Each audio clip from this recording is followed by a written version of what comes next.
కేంద్ర మంత్రి బండి సంజయ్ కీలక వ్యాఖ్యలు చేశారు. బీఆర్ఎస్ విధ్వంసకర పార్టీ అని, తెలంగాణలో బీఆర్ఎస్ ను వెంటనే నిషేధించాలని అన్నారు. ప్రజల ప్రాణాలతో బీఆర్ఎస్ చెలగాటమాడుతోందని, దాడులతో ప్రజలను భయభ్రాంతులకు గురి చేస్తున్నారని ఆగ్రహం వ్యక్తం చేశారు. గ్రూప్ 1 కానిస్టేబుల్ అభ్యర్థుల ఆందోళనల్లో బీఆర్ఎస్ విధ్వంసం సృష్టించాలనుకుంది బండి సంజయ్ ఆరోపించారు. కేసీఆర్ రేవంత్ కుటుంబం మధ్య వ్యాపార బంధం ఉందని, వాటిని ఆధారాలతో సహా నేను నిరూపించేందుకు సిద్ధంగా ఉన్నారని అన్నారు.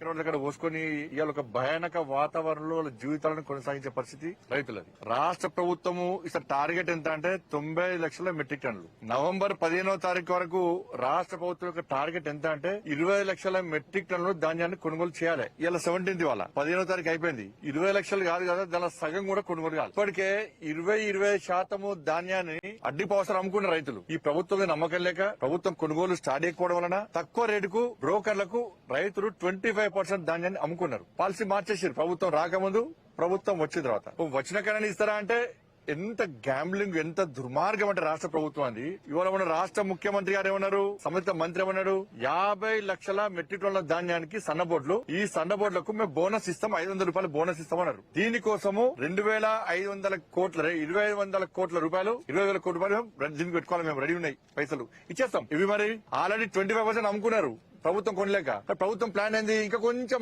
కొనుగోలు ఆలస్యం చేస్తే ఇంకో 10% కూడా అడ్డి కోసం తక్కువ రేటుకి అమ్ముకుంటారు. మద్దతు